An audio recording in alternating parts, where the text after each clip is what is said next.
Brothers Geekout had like such a week. Like that alone is exciting, bro. So exciting. Epic event that happened, and part of the I feel Brothers like Geek. that's topped everything except Michael J. Fox.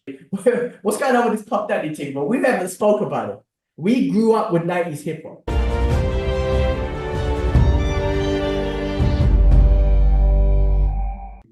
What's happening, people? Welcome back to the Brothers Geek Out Podcast. Us brothers are back with another exciting episode for you. This week, we're going to be going through real world issues. We're going to give you some movie reviews that on movies and shows that we've watched. And then we're going to finish off with some news. Guys, as always, check the description. The timestamp will be there so you have the flexibility to go to any part of the show. You can skip the updates and the real world issues, go straight to the movie reviews or the news.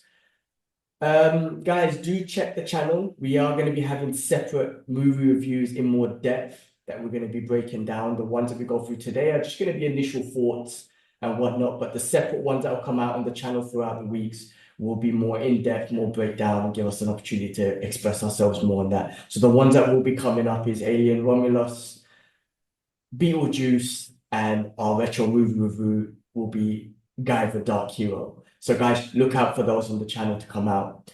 As always, I'm joined by Kibbs. How you doing, bro? What's happening, man? What's happening? All good, bro. Tiring. It's been a full-on week, bro. Always something different, always something, isn't it? So, alhamdulillah, like I know we ventured out to do our own thing, but it it's basically setting up everything for next year, which is good, But I took a big risk and jumped into something, jumped out of a job.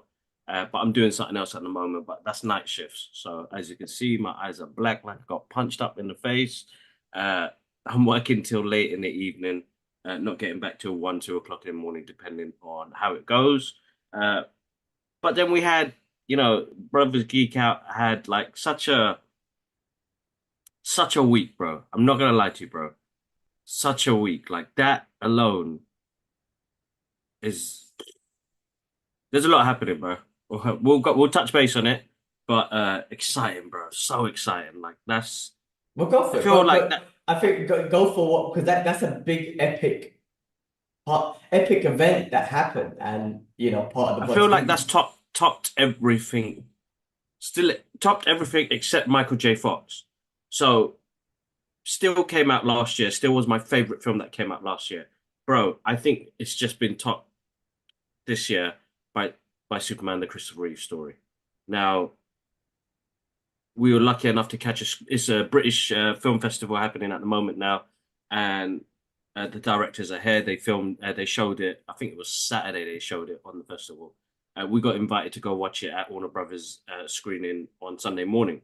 Now, in the conversation, they said that we could do a roundtable with the directors, which I'll have that clip up next week, guys. So check that out. That's with the directors, Peter and Ian.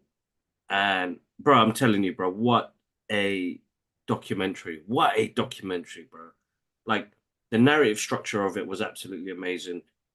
And we already know about the tragic accident that happened with Christopher Reeve. So it was more about, bro, I didn't know he advocated so much. That was something to learn in that. His kids, bro, after both, because Reeves passed away, and within like 6 months, mum passed away. That alone, these kids, they were teenagers when they lost their parents so early, but they continued the legacy on. Another thing as well I didn't know about Christopher Reeves, and you know what, this is a lot of stuff, information that we already know. There's a couple of new things in there, but like the kids, yeah, like our dad always taught us about being united. Mm. He didn't want to come from the broken brother sort of relationship. That family, basically, his first son and daughter from a different marriage, different relationship, and the second one, Will, is from another relationship, which is Dana, who passed away. Dana. Uh, Beautiful, bro. Beautiful unity. And then fucking while we're doing that interview, they cut the interview short suddenly. But listen, director Peter, Ian and Peter are absolutely amazing. Ian, man, God bless you, dude. You were like my buddy, man. We proper geeked out. And he wasn't a Superman fan. He was a Star Wars fan. But fashion wise, artistic wise, like I'm telling you, like that, I could, when you could tell that you guys just have an instant bond. It Mm. was friendship there. Like so, they surprised us, and as we walking out the door, bro, the Reeves family was there, Oh, amazing. and I I saw the didn't clips. know how to react. Like they were filming it, it was confusing. I was in awe, bro. Like if if there was anybody else to meet, it would have been Stanley, Christopher Reeve. That's like up there, bro. So the next generation to meet the family, to hear them talk about their mum and dad so proudly. Oh, bro, gut wrenching. Like I'm getting tears now. Like I was in tears halfway, not even halfway, bro. Quarter of the way of this documentary was emotion because when you hear about a son or a daughter talk about their father and mother in that way, that's gonna trigger anybody off, bro. That's gonna trigger anybody off, and it's like, mm, oh Man, I can't wait to watch it. When does it get officially released? Because obviously, no, once I it's watch it, we could do a full-on review yes, breakdown. we do a full-on review. I've actually got a full script that I wrote out the other day that I wanted to film, but because of work and everything else, it's been hard to do. But I am going to get it out there because I think this film deserves it as well. I think telling somebody's story and letting their kids tell the story, because some of the footage we've never seen before, it's from when he was younger. It's all VHS stuff. Uh, Emotional, bro. I'm already tearing up now. Like, When is it uh, released? When is it officially released for everyone else? First of November is officially released in. I know in the UK it's 1st of November. It's like 200 cinemas. I know worldwide it's starting to kick out there as well. So it should be out soon on your side of the world. Okay, and digital and stuff as Anything, well. Yeah. uh, we'll drop a message to the guys in WB in uh Dubai Oh, and please, see what yeah. they If say. they're gonna do a screening out here, of course, man, get me in. Let's do that, man. I'd love to do it. So Like I said, give your review and everything, and but once I watch it, let's let you know it yeah, deserves a we'll full break it down. We'll separate break it down. breakdown. Yeah. So yeah, bro, that was emotional. That was heartfelt because we all came out because they got instant reactions. I didn't know if you saw it on DC I saw UK, and your it I was like saw all of it. us were all proper choked up. To be honest, there's a second part of my one, and I was blubbering, bro. I was like, how can like there's only a certain amount of movies that have done that, bro, where it's like ugly cry, which was Green Mile, Wakanda Forever, uh, what else? What else? Logan got me, to be honest. Logan, yeah, Yeah. Logan. So those are three films I could say I ugly cried, like you know, couldn't breathe, and you're like, and the snot and everything, and you're like, I ain't got no tissue. The guys at the Warner Brothers studio, they were like, take some tissues, and I was like, yeah, I've got some. My tissues were dripping, bro. Because if it wasn't tears, it was the snot, and it was like, bloody hell, man, Well, what and the then you hell? shook the Reeves' hands after that, yeah? No, no, no, no, no. By then I've already I'm washed my joking. hand and everything. Uh, Lovely family. So shout out to Matthew, Alexandra, and Will. Will was amazing because we went to an after party on the premiere, which they did in the UK, which was at the British Film Festival. And, we're sitting there with friends and family. They're like, that's their friends and family at that party. What are we doing there? Like, it was a bit of a surreal moment because you're like, why? Like, why has Warner Brothers got us here? But then they knew we were fans and it would geek out in it. And like Ian and Peter, Ian, like I got love for that dude, man, because he came back, he sat next to us, he ate with us. And it's always nice to, sometimes when you look at like Hollywood stuff and movie industry, you forget they're just doing a job. They are just your everyday guy. They are trying to help their families. Ian, I got love for that dude. He's a really nice guy, really nice guy. Like I've met loads of directors. Alhamdulillah, Alhamdulillah. I've met loads of directors. I've met loads of people in the Hollywood scene. Ian has been my favorite so far when it comes to direction and creativity, bro. Like, sitting there and having a conversation with somebody where you're telling them about your life and how they can connect to that and give you advice and opinions as well. Like, just go for it. Like he was like he understood me in that moment. And even with the Reeves family, he was like, we've connected so well is because they're just the everyday guys trying to, keep basically what this does. is keep the legacy of Christopher Reeves and Dana Reeves alive and moving forward, and that's through their kids. And I'm super excited. I'm super excited. I can't wait till you watch it because if you Mm. enjoyed Still, you're gonna love this, bro. You're gonna love this because it's a similar kind of narrative structure. So it Yeah. almost feels like it was already done organically. You know, you've got Michael J. Fox who was narrating it, and they picked out things from movies and TV shows, and it just kind of seamlessly fit together. They got back and forth a lot, but seamlessly fit together. It's good. That was good. So that's what happened. I'm looking forward to And yeah, we're that. getting there, bro. We're getting there. We're getting there. We're Awesome. getting there. All Awesome, right. awesome. I can't wait to watch that. I can't wait to watch it. It's on my list, and I definitely will enjoy it. Christopher Reeves is definitely a legend, and that Superman movie definitely started off Yeah, something great. bro. So looking forward to that, man. Cool, man. Well, look, I know you've been hustling and whatnot, and I know those amazing things have been coming your ways, which has been absolutely awesome. Now, from my side, same, bro. It's just been busy sorting out stuff. Finally got out like not nitty-gritty stuff, stuff that are lingering, my car service, and I had some issues with the car, the back door and whatnot. Yeah. Happy that I was just able to take that, like, deal with that. Nothing as exciting as bloody meeting the Reeves family. So my stuff is just everyday crap, man. But I have started training AMs again, man. Not full time, but I've been Yeah. so busy at work, like so extremely busy that I haven't been able to train in the evenings, and it bugs me Okay. so much. Like when I don't do my martial arts, I have a shitty feeling in my gut that I just can't get out. So I went 2 weeks without it, and then I was like, you know what? I need to just do something about it. So I started going to the AMs again, waking up at 5 a.m., driving down, doing the train class in the morning, and then kind of driving back, which has been good. It's been just Muay Thai and whatnot. But I always happen to bloody go to the sparring class. I don't even want to spar anymore because I don't want to get headshots anymore. But anyway, I'm always end up going to the sparring class. But it's good to just get some movement and martial arts around. And luckily, these are good sparring partners. All of them are bigger than me, obviously, but they don't go crazy, which is all right. But it's been good actually doing the morning sessions again. I have loads of energy. I come back, do my work, I feel good. It is tough to sleep. I can never. This is the reason why I stopped waking up at 5 a.m. because I don't sleep at night because there's a pressure of waking up. So there's that issue. 100% that's linked. For the last 2 weeks since I've been in the AM sessions. What's that, bro? I can't see it. Cool. What's that? Cool. Oh, the poster came out.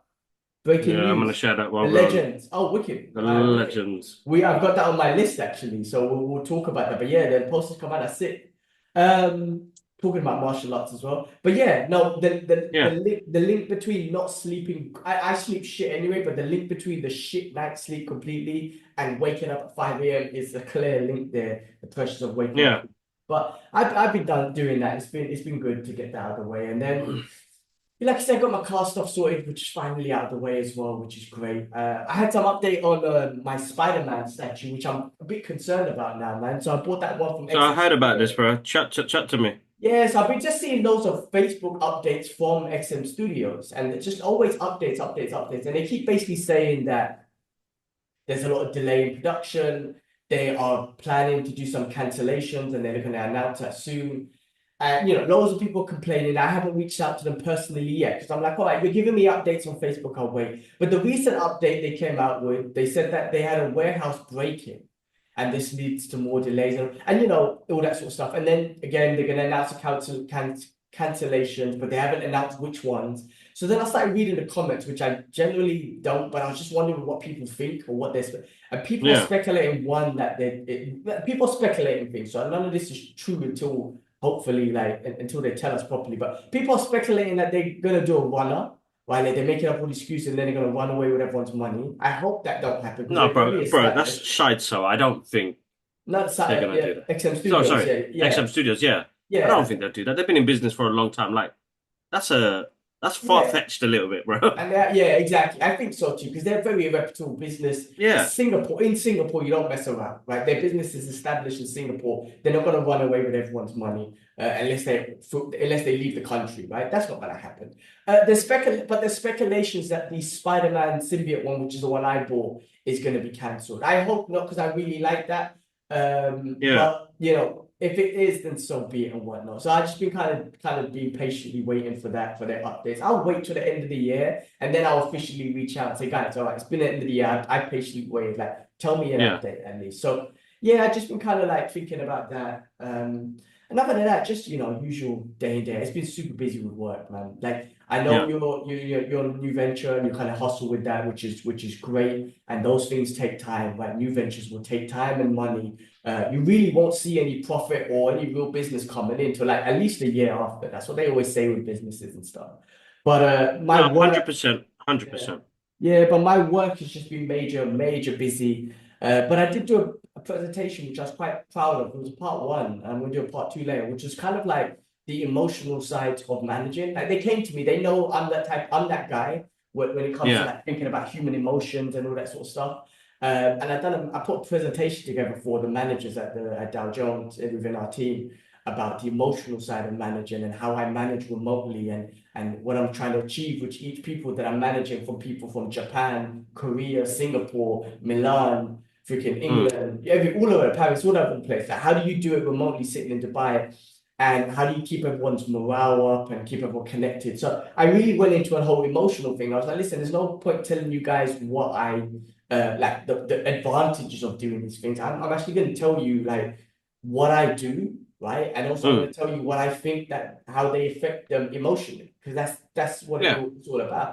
And it went down really well, man. I've got to do my part two in another couple of weeks, but I've been thinking about that a lot, and I was just like, yeah, all of it is. And these days with digital communication, like when you're in the office, when you're with people, you have small talk, you say good morning, you say what's up, how's your weekend? Those are small talks. And I've just been thinking about the world that we're in now, this digital world, and how you've been, and how what small talk in the digital world. And that could be like an emoji, an emoji with a thumbs up is a bit of a small talk saying I understand, or what I mean? Yeah, yeah, Like yeah. I really started thinking about that sort of stuff. But yeah, no, that was good. It was really made me think about how I wanted to present this, and I really wanted to keep it authentic to what I felt was necessary and how I do things. So yeah, man. Other than that, that's been good. We got a cousin in town tomorrow, so I'm gonna go meet them. Nazmin's in town with Cool. her family, yeah, so I'm gonna meet All them right. Okay. tomorrow. Nice. Yeah, so that should be cool. What else going? Yeah, this week I'm just gonna chill, man, play some video games and stuff like that. But yeah, other than that, that's about it, man. That is about it, man. Cool. Cool. Should we Let's get jump in? in. Let's Yeah. jump in. Let's Let's do get this, bro. into let's start off with Let's some do real this. world issue stuff as we do, guys. As always, check the description. You can skip this part and go straight to the reviews if you don't want to hear it. But for us, we do want to just give our thoughts on it because things always happen. It does affect me. And when I say it does affect me, I can't help but not message the boys or you guys on WhatsApp saying this is fucked up. Like I can't help watch something or see something and children die and not be affected by it. I'm a human being, and it's just sickening to me. And again, like the stuff that's been going on again in Palestine, what the most evil people in the world, the IOF are doing, they're so evil. And anyone who defends them, I don't care, you're evil. What they're doing, just burning children, and like what they just recently done with that camp, just burning innocent people alive, who are still, it was outside the hospital, who are still connected to IVs, burning them alive, children alive, all that sort of stuff. It's heartbreaking, and I can't not speak about it. It fucks me up. No, So same here, bro. Same here. I can't. Same Yeah, here. if you can't, if you listen, I was listening to I was watching something, and this person was saying because they said they worked with the BBC or something like that. Fuck the BBC and fuck Sky News as well, by the way. Oh yeah, Fuck fuck him. Fuck him. racist corporate propaganda, fucking whatever the fuck you are, fuck you. Basically, they were saying that there is not much people these days that want to defend Israel anymore. Meaning that you're gonna see the same people defending it, and those are the hardcore ones or whatnot. Oh yeah, These yeah, are yeah. soulless people. These are I don't give a shit. I'm sorry if you're Yeah. defending that, you're soulless. You're not human.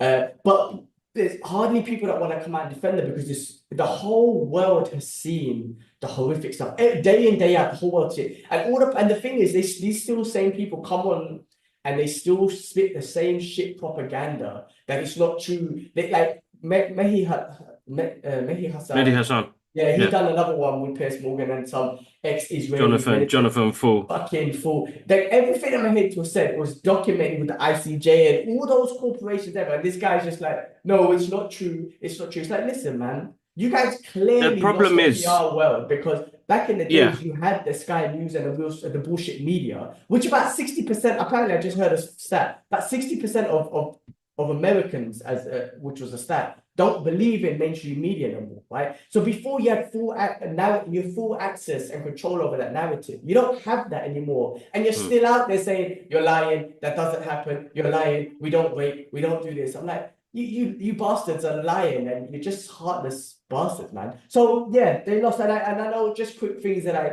else happened. Spain and Ireland's always been on there, but Spain as well recently just came out and said that they're encouraging you. When I say encouraging, they're trying to get Europe to do an arms embargo to Israel. So that's a big thing because Europe's supposed to be their allies, but Spain's like, fuck it, we've had enough of your shit. Spain's been speaking for a while. Ireland yeah, from they day have, one, bro. Ireland from day one, because they know yeah, the struggles of occupation. They know the struggles of what the Palestinians. 100%, 100%. Yeah, that's Oh, just they been. know really well, bro, man. I mean, they've gone through it. Listen, that shit shook me to my core, bro. I couldn't even watch it properly, yeah? Uh, it's absolutely fucked. And I did see that Mehdi Hassan and that Jonathan. That Jonathan, who was like part of the army, uh, is simply an evil cunt. And to be honest, I can't blame him. He's back in his country, but he knows, bro. He knows what they're doing. And most of the world know about the occupying now. Much, much better now than they did a year ago. 100%. Because the news lose, bro. Sky News, BBC, whatever, all of that shit peddling, whatever they want. Still, the guy was on an IV still burning alive.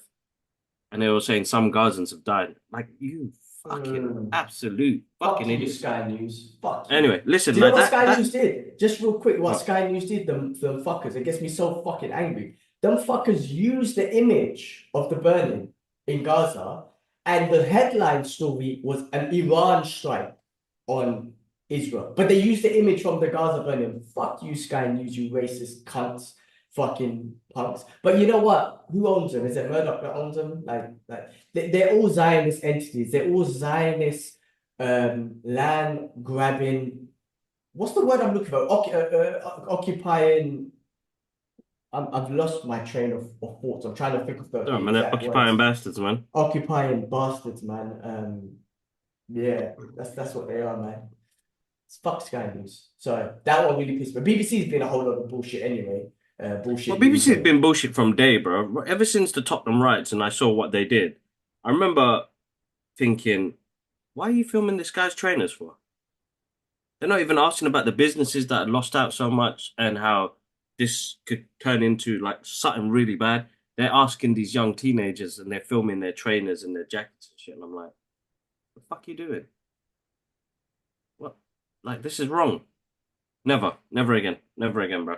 Oh no, listen, you know what? I've always been like that conspiracy dude or whatnot, but because of the internet, because of YouTube, social media, all that sort of stuff, yeah, you can go down. People can say, oh, it's fake news. You know what? The mainstream is fake news. And yes, on the internet you can find fake news. But you know what?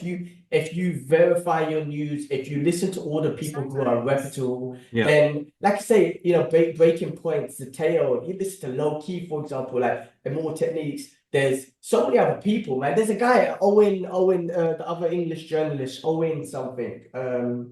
Oh, yeah. He's brilliant Well, as Owen well. something. Yeah, I know what you're talking about, bro. Yeah, and listen, Pierce is, I say stuff about him, but he gives the Palestinian side an opportunity to put their case out there. Like, that's something still.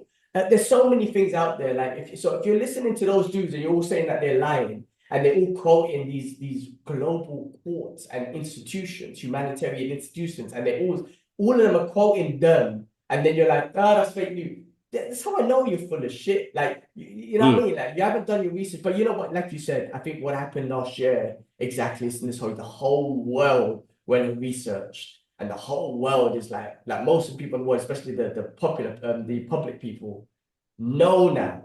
That there is Yeah, an occupation, a 100%. brutal occupation. I can't remember who it was, but someone said, I think it was Bible Mehi, but he was saying like that back in the days, people actually thought Palestine was occupying Israel and they were terrorizing Israel. And that was clearly not the case. It was like, that's how much of the media bullshit that went on. But now the internet and everything else has shown the world that, oh, no, wait, the Palestinians are being occupied. And then let alone Mm. what's happening in Lebanon. I mean, there's clear like they're trying to still listen. The Greater Israel Project is part of all Lebanon, Syria, Saudi, and they're trying to do that to Lebanon now as well. All that IOF know, those evil bastards, is destruction. They don't know Mm. anything else but destruction and killing innocent people. They shoot innocent children, all this sort of stuff. Like I said, their legacy in history, this will go down in history, is hundred percent, they hundred are percent. child killers. They are children killers. They kill children. They take joy of killing children. They are the most evil people on the planet right now. Facts. Facts. And you know what people, the Zionists will say, facts. The videos that Jonathan dude was trying to tell Mahi is lies. And he's like, it's video evidence. You can't say it's like video evidence of everything. What do you mean? Like, oh, That's what I'm saying. That's just stupid, bro. They're just absolutely stupid. He's a Zionist. He even said it. I'm a proud Zionist. Yeah, they have no choice.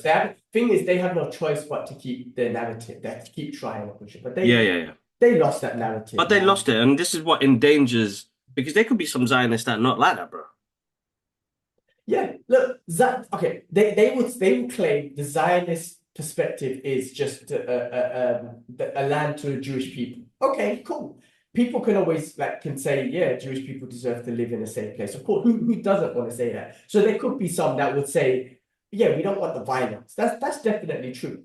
But but I say real Jewish brothers and sisters, because I don't want to connect Zionism with Judaism. Because remember, No, that's the hard part of it. Yeah. the founders of Zionism, that what's his name, the Herzford or whatever the fuck his name. I can't remember these fuckers' names anyway.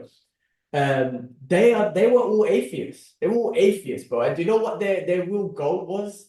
It wasn't to help the Jewish people. They were anti-Semitic, man. They wanted Jews out of Europe. So their solution was like, let's get all the Jews and just put them somewhere else. They were I'm trying to remember his name. I've got shit memory. But the founders of the Zionist project, their goal, they were anti-Semitic. They wanted Jewish people out of Europe. So that's why they took them apart. But trust me, Dave Smith broke it down on a podcast he did with Jake Shields. Jake Shields is the MMA fighter who came out recently. When I came out, really vocal one. They even put his name on one of the missiles.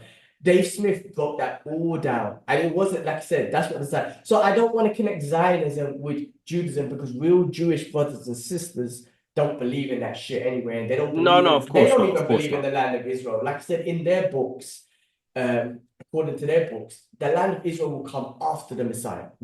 No, you don't create the land first and then you come. It's supposed to be after. So that's what our real Jewish brothers and sisters. That's what I keep saying. You got to free the Jewish brothers and sisters as well. No, of course, bro. 100%, 100%, 100%. Like, it's scary, bro. It's horrible. The footage is getting worse.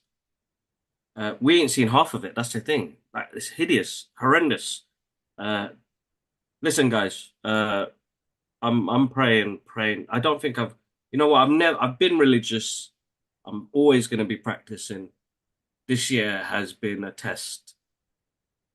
100%. I can say this right now.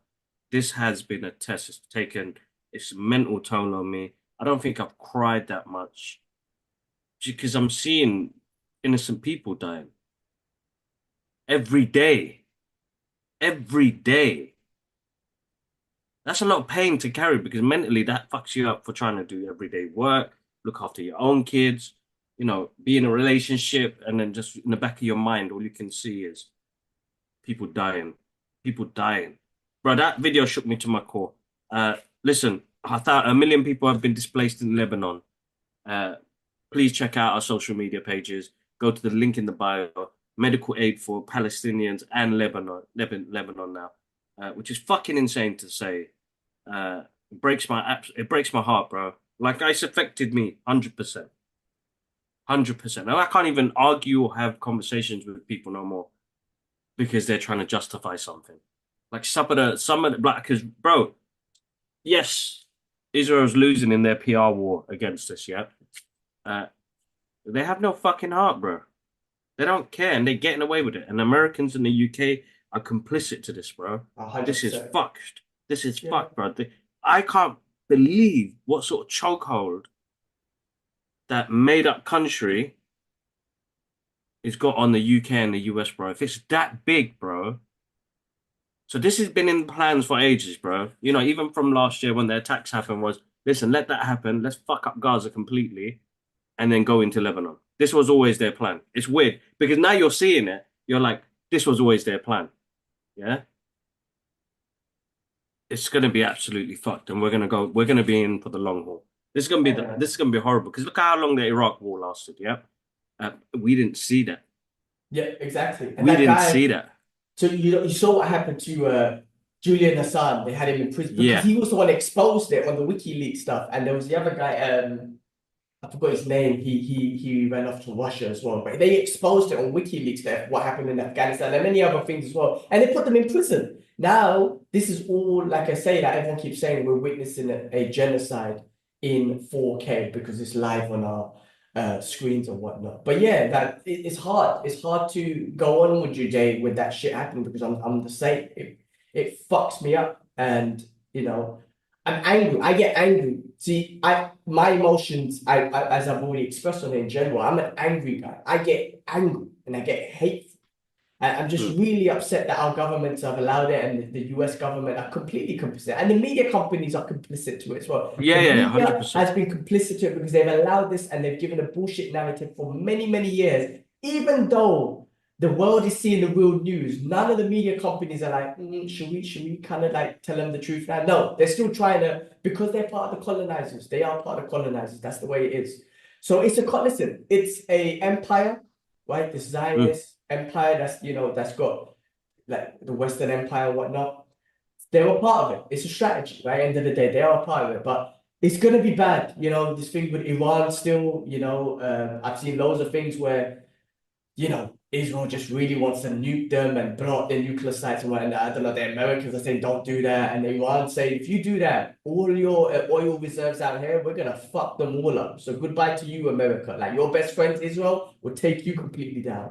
That's fucked up because economically that fucks us a lot of people up. Yeah, of course. America sent their own troops, over 100 troops, and these anti-missile weaponry, new weaponry that they sent to Israel, but they're sending their own troops literally, so they literally are involved now, right, with that. It's fucking crazy, man, that they're actually doing that. But they got there was some bullshit statement that came out this week about the Americans sent an official letter to Israel people's government saying that you have 30 days to sort out the Gaza humanitarian issue. Otherwise, we're going to do an arms embargo, right? Quotation mark bullshit. 30 days, well, after the election. So basically, hey guys, vote for us, and we promise after 30 days, once you vote us in, we'll do an arms embargo if they don't fix Gaza's humanitarian. What kind of bullshit is that? After a year, just 30 days before the election, they're like, yeah, we're gonna do that. It's like, no, you guys are fucking idiots, man. Whoever's in charge in the US in 30 days is fucked anyway. No one's gonna support. And half the people are gonna die, bro. 30 days of starvation. Yes, but apparently there's been no food trucks allowed in the whole of October. Like Israel's, the IOF, they're literally doing a genocide on 2 million people. And then rather than just blowing them up with a nuke, they're doing it with strategy of no food. And yeah. Just so the carpet bombing. Fucking. And at the same time, they are carpet bombing them. And all they know is destruction and death. That's what colonizers do. I was just talking to Elia, and I was telling her about Leopold II, the Belgian king. Have you heard about him? Did I talk about him before? Yeah. Well, like this guy, check this out. I think it was like a decade or something before Hitler killed 15 to 20 million Congolese people, black people. My guy is not even in any history books. No, yeah, that's what I'm saying. They cut him out straight. Not even mention. Listen, Hitler's an evil bastard. Fuck him. Evil bastard. He, according to the world's history, is the most evil person on the planet. Ever. Anything evil is him. Cool. He's an evil bastard, no doubt. At that same time, who's the Prime Minister of the UK? What was that fucking idiot's name as well? Hitchcock, not Hitchcock. I keep saying Hitchcock. Hitchcock. Fucking Hitchcock. Winston Churchill. Churchill killed 3 million people in Bengal, India, right? I know. Because of the famine, right? He's an evil bastard too. Fuck him. Leopold, just a couple of years before that, not a couple of years, but like a decade or before that, 50 to 20 million Congolese black people. Hitchcock, not Hitchcock. So I should respect Hitchcock. What's his name? Churchill. This is what I'm saying. These people's names are not even in my head because I want to know them. But Churchill and Leopold are not even in any history books of killing that many people. That's what I'm right? saying, bro. Like What's wrong with that because they narrative? take that out of there, Yeah, so it because they looks like, killed oh yeah, brown people. he's a fucking hero. You know what I mean? But they killed brown people. One element, That's the okay, thing. one element. He put the war against the Nazis. Cool, yeah, okay. From that element, yeah, you done that, but you still killed 3 million people in Bengal, India. Like you did that. Leopold II killed Congolese 20 million Congolese people. That's fucking Still did insane. that. Not even Like an I issue. remember learning about this a few years ago, and I was like, this is the narrative structure of the colonizer and the powers that are in play for us to not even know about this in education. Because listen, one thing that you guys are fucked up on now with this genocide happening now is that the next generation will know, and the next generation are speaking about it. So you guys have just fucked yourself in the arse even worse than No you already doubt. had Right. by not showing that, because some of us knew, but everybody else, it's difficult, bro. You've got to have it shown in your face for you to make a reaction to do something. So when Gaza got attacked a few years ago, that's where I started learning a bit more about what was happening there, but not massive amount.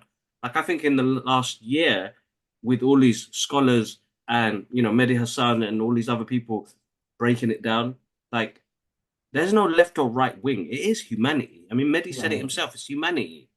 What is it about being a lefty and a righty? That shit don't make no sense, bro. But if you're willing to kill me because I'm brown and I'm Muslim, that's a whole different thing, bro. Yeah. And steal my land. Like really, you're just Yeah, stealing my land. That's what it is. I mean, this fucked, left bro. and right shit, the political shit. Okay, there's political things, and you might agree with that, and I want this and I want that from that political party, and you stick to one. Okay, cool. When it comes to human beings, there's no. I don't get it. There's no side. People making it a side of an Israel-Palestine side. There's no side. It's humanity. People are dying, and you're stealing their land, and you've been doing that for over 75 years. How is that a side? That's you're a colonizer versus killing human beings and stealing their land. Like it Mm. happened in America. It happened in like Australia and Canada. All those indigenous people have just been murdered, genocide, and all that sort of stuff. It happened in the past. That's the past. That's the history. We learned about that history. I'm surprised they even make movies about it in nowadays, I guess, in Hollywood or whatever. But this is happening right now, and it's kind of like, oh, no, that's different. Holy people, holy land. But listen, the narrative about Muslims being terrorists and Islamic Jihad is the biggest pile of bullshit propaganda ever. And this was all created as a strategy of the Zionist movement. This was all the Zionists creating Yeah, that. yeah. Back And that's then, why yeah, people that's right. feared Muslims so much. But now I'm like, and loads of people, I'm talking about even non-Muslims, are seeing it. And like, I was fooled by this as well because they're like, the Muslims are cool. It wasn't them. If you see all the racial, if you see all the religious terrorist scholars. There's some in the Muslim people. There is, yes, that's for sure. There's some bad apples. But go look at the society in Israel. Like, go look Mm. at the storybooks that they're reading to kids. They're literally reading storybooks to kids to say, oh, we're going to steal that land in Lebanon. You should kill Arabs. You should hate Arabs. They're all in stuff, bro. That's all happening in Israel with it. And I feel sorry for those innocent children because they're brainwashing those children from young age with storybooks and in classrooms telling them that you should hate Arabs. We are the chosen people. This is our land. We're going to steal that land. You kill them, all that sort of stuff. Bro, listen, I feel sorry for those kids, man. But all of that they done with Muslims, it was all a part of that colonizing strategy. That was all strategy. Literally, that propaganda colonizing strategy, the empire strategy. And it's all bullshit. But a lot of people are seeing it now. I'm glad there is. And like I said, forget Muslim people. I'm talking about people like I say, Jake Shields being one of them, Dan Bazarian being one of them. Like so many like people who have never fought, Andrew Tate, who have never fought will be, speak up for these things. They seeing it. And these are real people. Like I always get upset with my guy Joe Rogan because I love that dude, right? I do think I still like his podcast, but man, he's either a Zionist or he's getting paid, or he doesn't want to upset his Zionist friends because boy, Mm.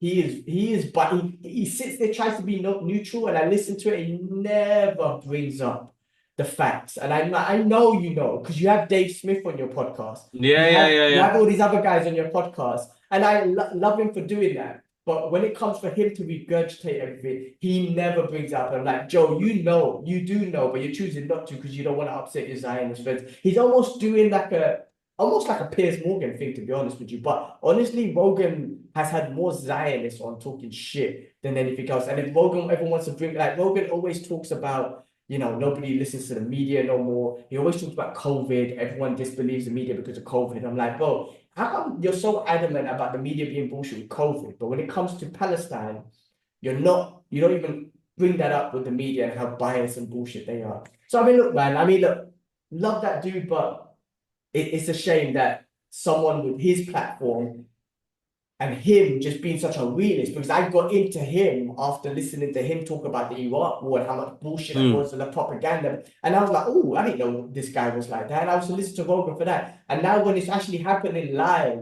he's not talking about it as efficient as he should be, because he's got such a platform. And I'm like, bro, like, I don't know. I think he's getting either paid or he doesn't want to offend his Zionist friends and that, because he's got a lot of them. And he doesn't want to offend them. But it's fucked up. It's fucked up. Oh, I wouldn't be surprised. I wouldn't be surprised. Yeah, well, guys, listen, check, please, guys. I always say 3 things us regular people could do. You could speak out, social media, join protests, all that sort of stuff. You could donate. Make sure you donate a couple of quid, whatever, and boycott the fuck out of those companies, Starbucks, McDonald's, anyone involved of that. Boycott them. The money you would have spent on them, use it to donate. Use it towards, local businesses and stuff like that. But at least those 3 things do. Guys, free Palestine, free Sudan, free Congo, free Yemen, free Lebanon, man. Fuck. Always, man. It's crazy. Yeah, it's absolutely crazy. We are in a crazy world. Absolutely crazy. Well, look, we can go forever with this. I just want to touch base on another real world issue thing, man. Because I was listening to a debate. What's going on with this Puff Daddy thing? But we never spoke about it. We grew up with 90s hip hop. We grew up with the East Coast, West Coast. We grew up with Puff. Well, we got his albums, all that shit, busting that stuff. We grew up with Puff Daddy. Now this dude was like Epstein, all that Hollywood. He was a part of the whole shit, man. Some of the stories and memes I'm hearing are cracking me up, right? Because like the diddler, the 1,000 baby oils, the diddler, those all over the place, bro. Listen, it hasn't really affected me in a way where I'm like, this. How do I put it, man? Like I laugh at him. I'm laughing at him. I know it's very bad. Yeah. I think that's what it is. But remember, bro, this is some people went through some distraction. shit. Yeah. No, you're right. Some people did go. A lot of victims, but distraction, bro. Distraction. You got elections coming up. You got the war in Gaza at the moment. There's no Michael Jackson. During the Iraq War, Michael Jackson got it, bro. He was on the front page of everything, bro. Who was it? Was it Eddie Griffin? Eddie Griffin, yeah. 100%, bro. He was right, and that was before Eddie Griffin said it out loud on that show. But it was like, Jackson, yeah. I always was like, there's a war happening in the Middle East. Michael Jackson's gonna rape somebody else. Like it's a kid or some shit like that. Or sorry, Mikey, we're gonna have to fuck you up. We want to go get some oil from this country. They've got weapons of mass destruction, but we're lying. But we're gonna have to fuck you up on the front page. This is exactly what's happening to Diddy. Now, I think Diddy did maybe, bro. The thing is, because we've seen footage, so it's like he is involved in it. But they were like, listen, we're gonna have to push you out on the front page because we want to fuck up those countries and invade them. So it's not working as much because No. Because back then we didn't have any social media or nothing, so the news would just be Michael Jackson. It's just all over the mainstream news, right? Now we have all other platforms where they don't have to put, Zateo and whatnot. It's not really talking about Puff Daddy and shit. I was just like, man, I got tunes of his. I listened to some of his tunes, bro. With Biggie, listen, how could you not listen to Biggie? One of the greatest of all time, and he's connected so much to Puffy. But I'm just kind of like, what did Biggie know? What did Puck know? If Puck was alive, bro, he would be dissing the shit out of him. But the Diddler, man, he's one dirty, creepy. The Diddler, fuck me up now because I was Kibler the Riddler and that could be Kibler the Diddler. Fuck me up, bros. The Diddler one is jokes, bro. That one's joke. There was the one that I sent recently of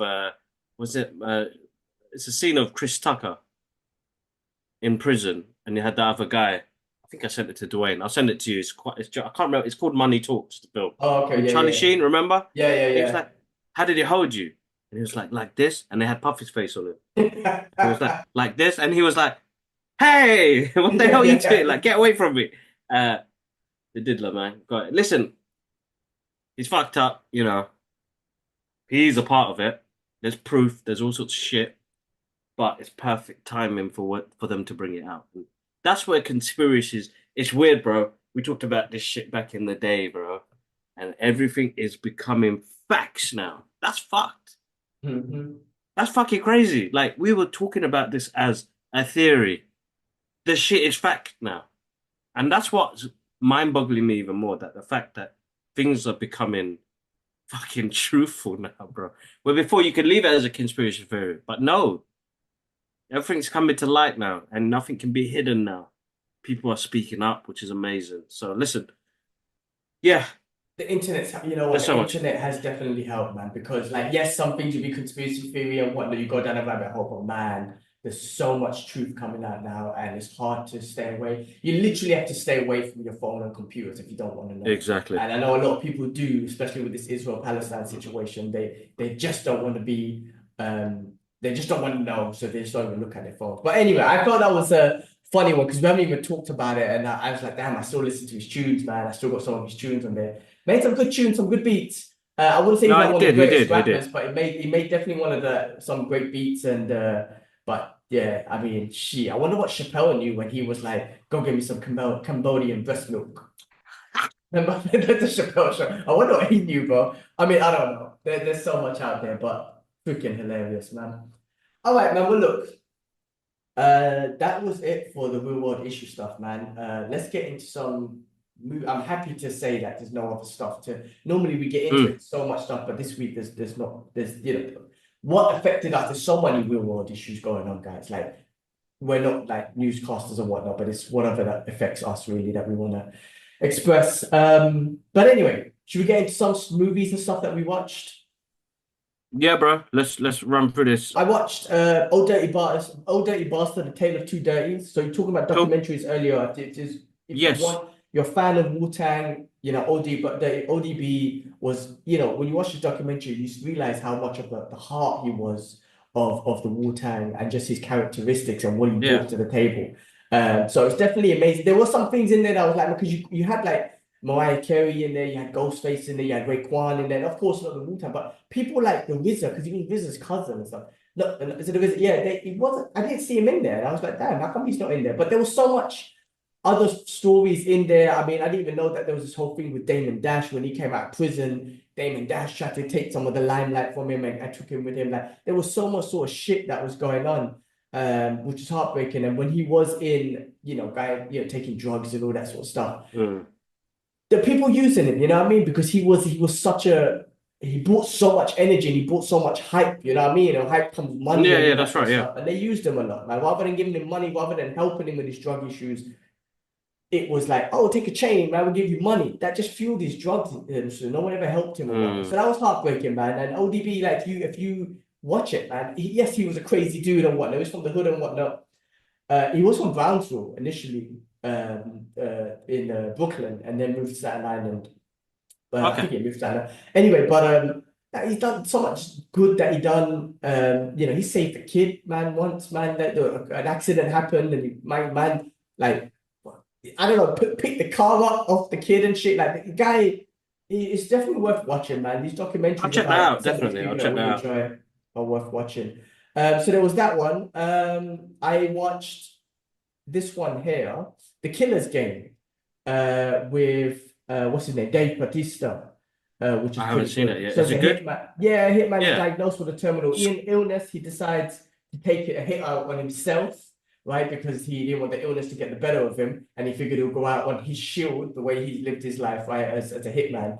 But when he finds out, it's in the trailer, so I'm not spoiling it. But Yeah. he falls in love in this process, like, and he's never been in love properly. But when he finds out the doctor's made a mistake, he ends up fighting back with the assassins that try and come kill him. It's actually pretty awesome. It's got Scott Adkins in it. Scott Adkins. Yeah. Yeah, it's got Maya Ruby Kiss.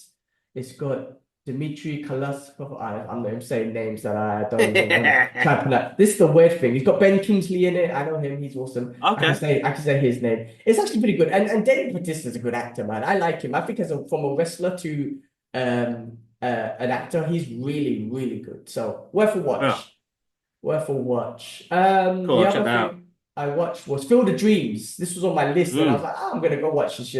I introduced the missus to this classic 1989 movie. I mean, this could have been a retro movie review, but I wanted to watch it. Kevin Costner, the legendary rest in peace, James Earl Jones, rest in peace, Ray Liotta. I mean, very amazing films. Like an Iowa farmer, Ray is inspired by a voice he can't ignore to pursue a dream that he can hardly believe. Supporting his supported wife, basically the dream was to create a baseball field. Baseball field, yeah. Which was awesome, and it just a connection with his father and everything through that, because he had this almost like a bad relationship with his father, but one thing that connected him was baseball, and creating this field kind of gave him the opportunity to kind of have that moment back with his father. Beautiful story. I really liked it. Denzel Jones was awesome in it.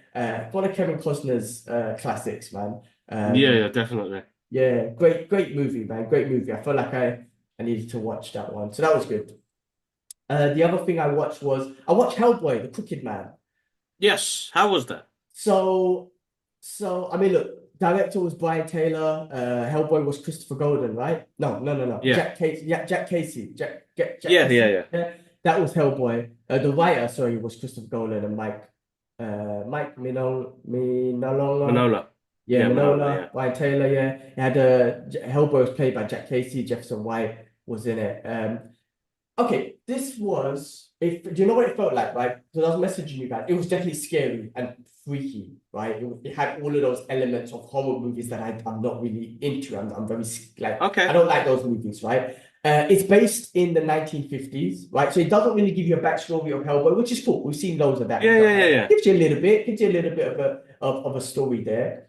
The location is in like a creepy forest or whatnot, so it's very I think it's not like high superhero budget. It's a very, I would say, indie superhero Independent. budget. Yeah, and that's I feel good. like that's how good. the comics are. I feel like that's how the comics are. It's very independent, no high budget sort of stuff. So I feel like it's very independent horror movie, Hellboy movie. Like I said, location was just in one sort of scene, so they didn't have to spend too much budget there. It was a freaky forest, and they used the natural, mist and stuff of a forest to make that Okay, creepy. cool. The Crooked Man and stuff, he was making me freak out with his breaking neck sort of stuff. It was good, the CGI and all that sort of stuff was okay. I think they done some props and everything, which was creepy as well, prop makeup and everything. Hellboy himself looked all right, I think it looked cool. The action was okay. There wasn't much of the action. It was a long film, very creepy and stuff. There wasn't much action. Okay. I feel like the other movies that came out emphasized a lot more on the action to make it more entertaining. The other ones were a bit more lighter and whatnot. This was way more darker and creepier and scarier. It did take me 2 watches. Like when I say I was bored, I was definitely interested in watching it and finishing it. But I was definitely, a little bit like, I'll watch the rest tomorrow type of thing. So worth a watch though. And if you watch it, we can give a full breakdown. I don't want to spoil too much of it. No, I'll check it out. Listen, somebody else spoke to me and said it's actually quite good for the budget. It gives it that independent feel. So no, definitely I'll check that out, bro. Definitely. All right. I finished off watching Fight Night, the $1 Million Heist. I mentioned this before, man. It's you know what? At the end, by watching the whole thing, it's like a love letter to Atlanta. Really, it's like really, that's what because it was based around like real people and sort of real sort of historical events in Atlanta, but then fictional story around there and whatnot. But it did feel like it was a love story. I think it was a love story to Atlanta. But I mean, the cast, like I said, is A class, bro. You got Kevin Hart, you got Samuel Jackson, Don Cheadle, Terrence Howard. The list goes on, bro. It's an amazing cast. It's a great show to watch. It's very entertaining. There is some humor because you got freaking comedy genius Kevin Hart and Don Cheadle on it, but it's not a comedy show. So I'm putting that out. It's not a comedy show. So it's not, you're not just being like, oh, it's another comedy. No, it is serious, but it's got some comedy elements to it a little bit. But yeah, and Sam Jackson's performance is amazing. And like I say, Atlantic, like gangsters, like black gangsters, Samuel Jackson, they keep calling him the Black Godfather, and I'm wondering if he's supposed to be the same. What's his guy? The show that I watched, the Brooklyn one. What? Bumpy Jones, Bumpy Jones, yeah. Who? I wonder if it's him, but they didn't call him Bumpy, so I don't think it's him. But anyway, Great show. Yeah, no, in this, his name was Frank Monton. So maybe it's, like I said, like, I think this part is fictional. So maybe they related him. Maybe he's supposed to be Bumpy Jones. But I don't know. But this was really good. I recommend it, bro. I really do. I thought it was really good. No, I'll check it out, definitely. So the other thing I watched was The Penguin episode 4. Bro, Ooh. best show on TV. I keep saying it. And this one, it was called Saint Annie, which is based on what's her name? What's the character's name? The lady. Anyway, the rating is the highest rating I mean, the rating of the show has just been amazing anyway. Yeah, 100%. This has been the highest one so far. It's just been absolutely amazing, and I got it right here. So this one was basically talking about. Please say her name. I've got the article here, but it's not saying her name anywhere. A goodie round banner. Not reason. It's so funny. There's a whole article about it, isn't it? Is it Saint Annie? No. Sophia. Yeah. It's funny. I got a whole article about it on. And it's not even mentioning her name. I'm like, at least say her name. Like, so. Anyway, but my memory is shit. But anyway, the whole episode was about her being in Arkham, and it was fucked up, man. Sophia Falcone, basically. Yeah. And how her father was fucked up, bro. Just pull it in. Just the thing is, I don't like the actor swap. Sorry, I know we're big fans of Mark Strong. I think Mark Strong is really good. And I know they couldn't get what's his name because of scheduling issues. I don't like Mark Strong as this character. Really? He doesn't play it like how Toronto does. I think the problem here might be because it's based on the Batman universe that we saw, and because Toronto played that, it's hard to be like, oh, it's Mark Strong now. But if it was a brand new show, a brand new movie with Mark Strong, I could take that because I think he plays it well from the perspective of, Falcone from a whole new perspective. Yeah. But because we've already seen it with what's his name, Torello.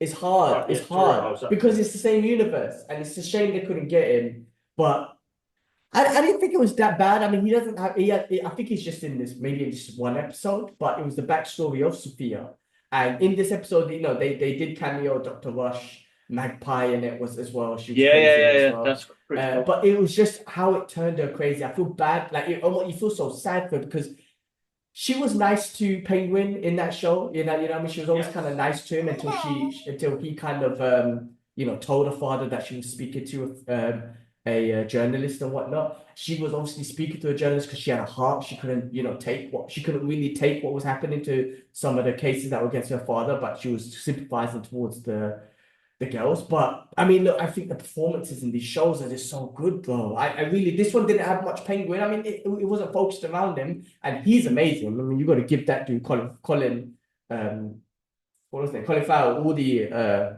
awards. I don't give a shit, but it's really good, man. She's awesome. Sophia's awesome, and you even saw that she still has good in her by the end of the episode. And I'm spoiling it. She chooses to kill everyone in the house except the little girl. Like, she's not a psycho, even though she was turned into a psycho being in Arkham and just being fucked up like that. But really good. But I want more of this. I can't wait. And I hope that Reeves and them just see the success in this and just keep doing a big universe around the Penguin. All right, let's move on to episode 6 of Agatha All Along, a show that I haven't really been, like I've been saying previously, that's not really been my favorite or whatnot. But they introduce what's her name? Scarlet Witch's son, one of them, Tommy. What's his comic book name? I mean, I wouldn't say. Oh, sorry, Billy. Billy's a survivor, and he's looking for his brother Tommy. He plays. What's the comic book character's name? His son? I don't know. I can't remember. Anyway, I don't give a fuck. This show, I mean, like I said, the only exciting thing about this was, the mention of Wanda Maximoff, and I'm hoping she comes alive. I know they're trying to set up the Young Avengers and they're part of it. Cool. okay, I'm not even really much interested in the Young Avengers, even though I watch it, and I'm only watching this because of the MCU. But it's Scarlet Witch I want back. I want her back in this show. So I'm hoping that happens. Hopefully she makes a return at the end of the show. That's all I'm kind of watching and hoping for. But this episode at least I preferred it better than the other episodes because at least it gave a bit of background of what happened after One Division show in that town where I'm going blank on everything basically because I got a shit memory. That's all right. But It's okay. at least it gives a little background on that, which is cool. Cool. All right. Before we get into the news, bro, go on. What have you been going through? What have you watched? To be honest, bro, I think I only watched Grab a Dark Hero. There's a show that which we'll do a review on fully later. And then I've been watching a program called Sweet Boy, which is on Netflix. It's like a catfish program, so I'm watching that. Other than that, I haven't seen much, bro. I've been working like crazy, so yeah, it's been a lot of looking after these little ones. There's not much you can watch. Teletubbies. Okay, well, Yeah. at least you watched the Christopher Reeve, right? We'll do a review on that one. Yes, we'll do a proper breakdown of that. All right, well, let's go through the news and let's give our thoughts on certain news and stuff that's been happening. So, first of all, the MCU stuff. So, there's been talks about Doctor Strange 3 and Sam Raimi doing it, but there's all these rumors that Denzel Washington is going to be playing Dormammu. Now, what's your thoughts on that? What's your thoughts on Denzel playing Dormammu? I mean, like, obviously, he's one of the best actors in the world. Obviously, he's going to be CGI, right? Can he play that Denzel's got a really powerful voice. I think it's pretty cool. I think he'll be all right. I mean, him joining the MCU as well, which is another great actor joining it as well. It'd be interesting to see where they go with that. But I can't, like right now, without visuals, without hearing it, we won't know until we see it, right? Yeah, I think if he puts on a good voice, a powerful voice, that'd be good. I mean, obviously, there was a lot of criticism. Not criticism. People are like, I mean, we haven't seen Gladiator 2 yet, but people are like, how come Denzel's talking like he's still in New York or something like that in Gladiator 2? But maybe there's something that we haven't seen the movie yet, so we'll wait and see. But obviously, I doubt he'll have that sort of accent and tone of voice and vocabulary when he was to play Dormammu. Okay, well, that was that. This one was yes, we spoke about this a little bit. Captain America 4. Apparently, first of all, the first screenings have not been good. I don't know why. Ooh. Yeah, so that's a bit of a I don't know if you want to. We'll have to wait and see. But that whole controversy about that character Ruth Savard is reportedly still. I mean, the character's still in it, but they've removed because of all the conflict and everything that's going on, and because of the history that people are seeing out there in the world, the real history of the colonizers and whatnot. They've removed all her attachment from Israel. And they've just made her a Black Widow spy and whatnot. Now, that actress herself, I believe, is an Israeli. I think she's an IOF soldier, or was. And if that's the case, I think so. I don't want to make shit up because that's even worse. Because exactly. Whatnot, but that is still. I mean, look, yeah, it's still tough. It's still tough because of the conflict, and I'm not saying you should boycott all, like I say, Israelis and all that sort of stuff. But if she was an IOF soldier like that Gal Gadot, then that's a problem. I don't really know if she is, but the superhero itself, I'm glad they got rid of her. I don't care because that you can't attach a superhero to a colonizing race, just especially because of what's exactly, 100%, 100%. Anyway, especially when you got, I'm sorry, man, you got the first Black Captain America. There's a whole season around him, accepting a Black Captain America and the stuff that Black people went through, and then you introduce the character, which is literally attached to a situation now about oppression, who's doing oppression on innocent indigenous people. It's contradictory and it's bullshit. Yeah, 100%, 100%. I am glad they removed that. I am glad they removed that.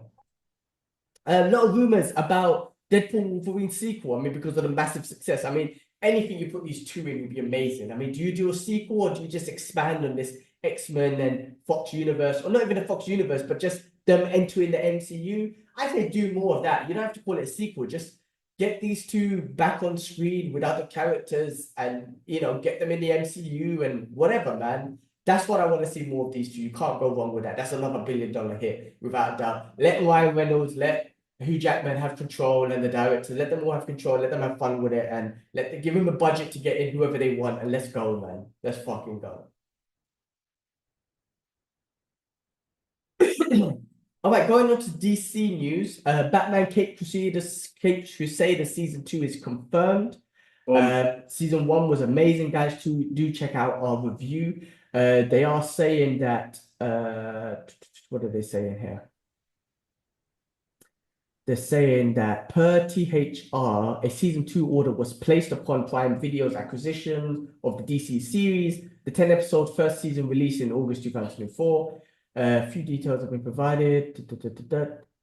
So it's saying that it's likely the series is aiming for a season 2 return in late summer 2025, which is next year, which is great. Looking forward to it. Great show, easy to watch, great animation. Yeah, I'm looking forward to that one. So look out for that. What's going on here? What is this? The Lanterns. Okay, so I'm casting for the Lanterns, man. So we spoke about this, man. We spoke about obviously Josh Brolin and whatnot. That didn't happen. So they spoke about Kyle Chandler being Hal Jordan. But then when we watched that movie with Aaron Pereira, what's that movie called now? I forgot now. Anyway, everyone kept talking about he should be Jon Stewart. He's been officially casted as Jon Stewart. I mean, that's perfect casting right there, I would have to say.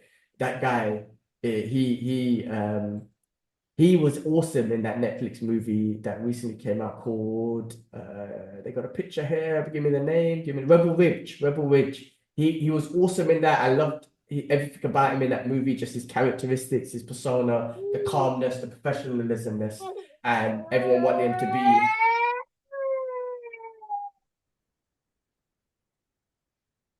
Everyone wanted him to Sorry, be. bro. She's not feeling it at the moment. She just got up from sleep as well. It's all right, Bubble. We're going to go pick up your sister. No, Aaron Pierre was awesome, bro. He was in Rebel Ridge, so his persona, the way he was, had a really perfect casting. Very perfect casting. Yeah. So looking forward to him. Looking forward to the Lanterns and what they do with that. Joker 2 is it's absolutely failed completely. I mean, it's getting destroyed. We done our review, guys. Check that out. The box office was horrendous. I think it was like a 200 million. It made like 40 million or something. I don't know. It's really bad. But they're already releasing it on digital on October 29th. I don't know. Epic fail, I guess. Didn't work out how they wanted it. Apparently there's some footage coming out of Joaquin Phoenix after they watched the screening. Like he turned around and said that was crap. Apparently, I don't know. But anyway, digital version coming out on the 29th of October. So guys, do check it out. It's worth watching at least. I mean, try to anyway. People have been walking out apparently, but maybe you can watch 15 minutes a day and just kind of do that. So October 29th, the Joker 2 releases.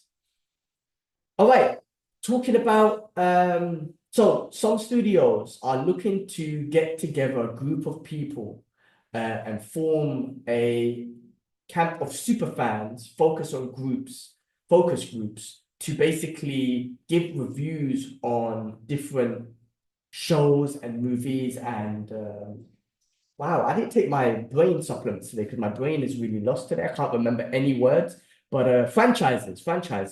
Really give their thought, that trying to get a group of super fans, like just say, for example, you DC super fans, and get your thoughts on certain projects that they're working on so they can accommodate properly towards the fans so they don't release flops like they have been in the universe out there, be it that's the best thing they can do, bro. Marvel, DC stuff. So yeah, why not get the advice and feedback from actual fans as well as has your whole production and direction and all that sort of stuff. So I think that's a great thing that they will do. And hey, you never know, bro, you might be a part of the DC super fans in the UK. That'd be awesome. It's something that they need to do. I think it's quite smart to do. It's the best thing to do, to be honest. Yeah, definitely. Real quick, Henry Cavill is to start in Voltron for Amazon. This was big news for MGM. Yeah, so definitely. That's quite cool. Yeah, this was big news. I mean, this was based on Voltron is based on the Japanese sci-fi series Beast Kings, Go Lion, and Kikuru Katai. Anyway, World Events editing and dubbed into a series as a syndication show named Voltron, Defender of the Universe, which ran in the mid-80s. So yeah, he's looking to do that. Good for Henry Cavill. This will be an 80s classic. I can't personally remember it, to be honest. So I need to go back, or I'll just watch this as a fresh take, basically. But that's exciting for Henry Cavill. Exciting little project there. All right, you showed a picture earlier. The new Karate Kid movie has got its title called Karate Kid Legends. We spoke about this from a while back, that they're going to connect this to Cobra Kai and whatnot. So listen, I won't be surprised, and I would love it if Jackie Chan makes an appearance in this movie. He will be sitting Cobra Kai. It'll be absolutely sick. But something that Ralph Macchio said recently, I fucked his name up. Ralph Macchio said recently was, well, I can't go into it any depth or in depth on it, except it's another ecosystem within the ground universe of the Karate Kid. I love that everyone's doing universe now. Grand universe of the Karate Kid. In the methodology of that, I am excited for it. It all happens, the stories after the events of Cobra Kai, so I can't say a damn thing, but enjoy Cobra Kai, embrace Cobra Kai, and make it the biggest series final in the history of Netflix television. I mean, it's going to be big. Can't wait for that. And I won't be surprised if Jackie makes an appearance at the end, and that'll be big. But that's exciting. Yeah, that's exciting. That'd be good. That'd be good. That'd be good. All right. You need to Was go? there anything else? Yeah, Yeah, I got to run. Yeah. All right, go on. I'll finish off again. Yeah. Yeah, I got. So, guys, massive thank you. But guys, please remember donation links in our social media platforms. Please do what you can to help the people of Palestine and Lebanon. And we've got more. Keep an eye on the channels. We've got an episode out with Rob Island, who is director of Punching Bag. We spoke about Joker, Folio Door. He went in. There was a proper rant, and we've got more coming, dude. I've got some more clips coming out from the Transformers interviews as well, and then we've got some really cool stuff happening in the following couple of weeks. And yeah, guys, I'll catch you up soon. G-Man's going to finish off the rest of the news. All right, Peace. we'll catch up soon. Peace. All right, so bye. All right, guys, just to quickly finish off. So Guy Ritchie's next project is going to include Tom Hardy, Helen Mirren, and Pierce Bronson. So they're in final talks in a Guy Ritchie associated series, a series at Paramount Plus. That's even better. Series is great because like Guy Ritchie's. Like, I've always said that he's like, and I don't like comparing, but like the English Quentin Tarantino, because his movies are the best when it comes to dialogue. Like apart from as well as the storytelling and everything else in the movies, his dialogue in the movies are just amazing. Just like Tarantino's movies that he does. Like the dialogue always just feels so natural, like a conversation from an English perspective. So I love it. So what does it say in here? It's called The Associate. It's called The Associate, as the trio of British actors are in the final talks to start in the Paramount Plus series from Guy Ritchie and Ronan Barrett, so with Tom Hardy, Helen Mirren, and Pierce Bronson. The project had its initially been developed in the title. The project had its initial development in the title, the Donovans, with plans to function as an across the pond spin of the Showtime series Ray Donovan. Oh, interesting. Which was led by Levi Shaburev. Fucking names I can't name for 7 series and a film adaptation. However, it has been a rework into the standalone series and no connection to that franchise. Okay, so it's a separate thing, but maybe there's some inspiration from the Ray Donovan series, which I've never seen. I've heard good things about it. I've just never seen it. I know the brother's name, Levi, who played like Sabretooth and whatnot. I know it's awesome. Anyway, anything Guy Ritchie does, I'm in, man, because the guy's awesome, man. So I'm looking forward to that. They released a trailer for Invincible Season 3, and that's set into premiere. When is it? I think it was March, it said, or February 6th on Amazon Prime. And apparently this time they're not doing a mid-season break, which I'm happy about, man. Just give us the whole show, allow the anticipation and whatnot. Love this show. Great show, great father story, sort of realism, I guess. When I say realism, it just humanizes these superheroes.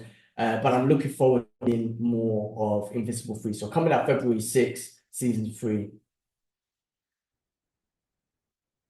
JJ Abrams and The Rock announced a mysterious project together. Filmmaker JJ Abrams will team with the actor and entrepreneur Dwayne The Rock Johnson on a mysterious project coming soon. According to a social media post by Johnson, the star shared an image of himself along with Abrams and two other men. The caption teased that the project their launching was years in the making and from the mind of Zach Penn, based on the last part. It seems as though the project will be a new IP rather than something adapted from an existing media.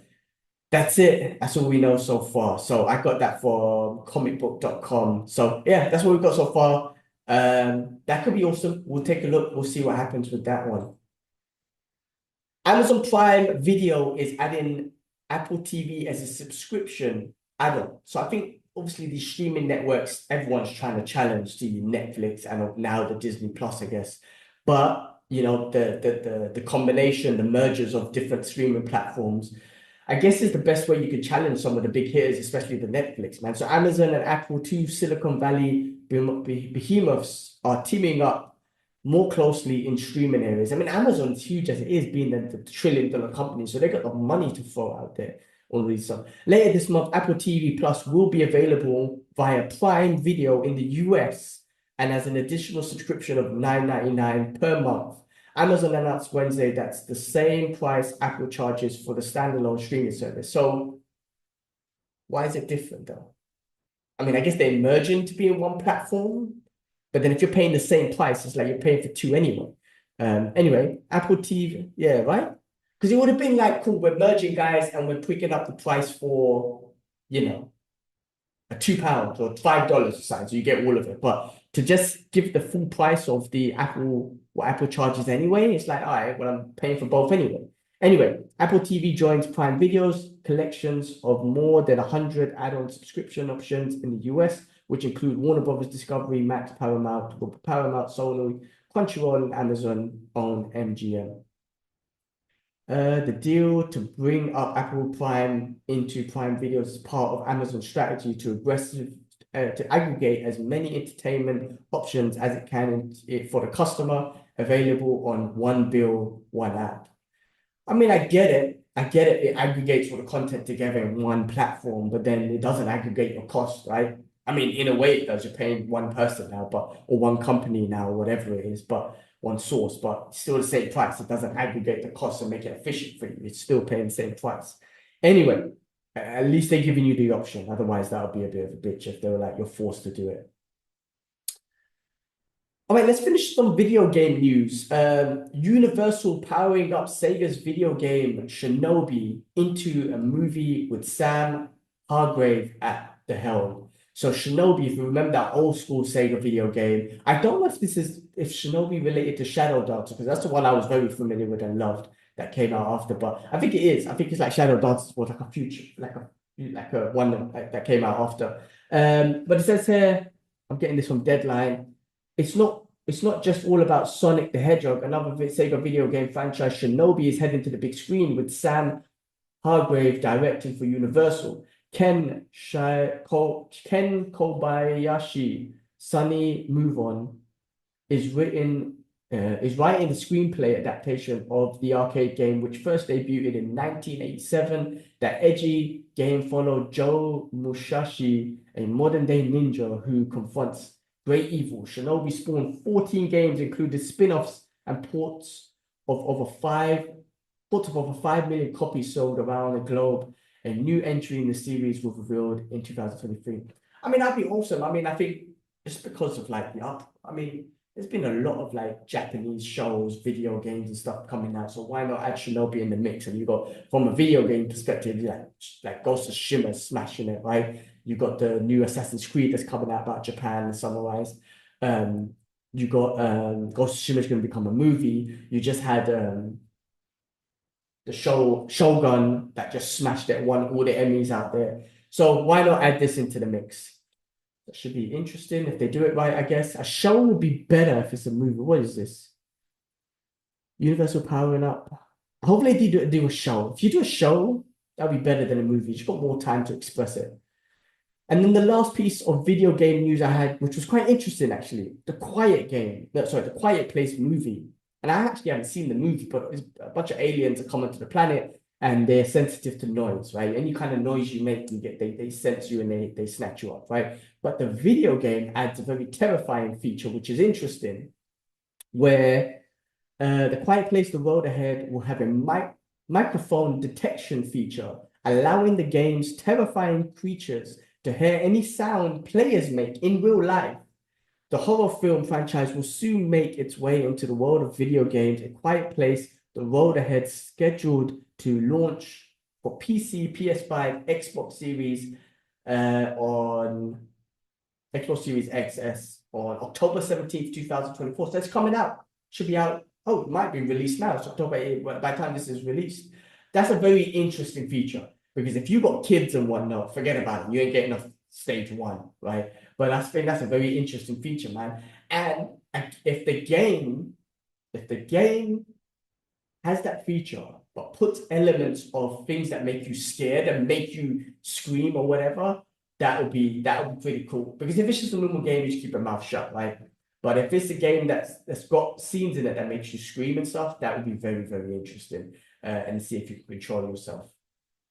Or I don't know if they give you the option to turn your mic off, maybe you just keep your mic off. But it'll be fun to keep the mic on and play the game with that experience.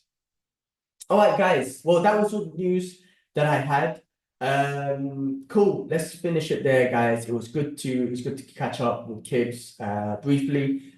Guys, like I said, do check out the channel for separate movie reviews that we spend more time on. Like I said, this week we're going to be giving out Alien Romulus, Beetlejuice, and our retro movie review will be Guyver, the Dark Hero, 1994, the movie. And we will be doing comparisons with the manga, of course, which is epic. Guys, as always, do check out everything else on the channel. Kibla mentioned it earlier. If you haven't liked and subscribed, please do so. If you want to see more of this content, please do like and subscribe and share. Appreciate all the support that we've been getting throughout all our platforms, and it's been absolutely amazing. Guys, do check the donation links for Palestine and Lebanon. I mean, they need us. Anything counts. Anything. Just support the people, support human beings. And yeah, we'll call it there, and we'll see you on next week's show. We'll see you in other episodes and other Geek Out sessions and movie reviews. But for this podcast, we're out. Peace.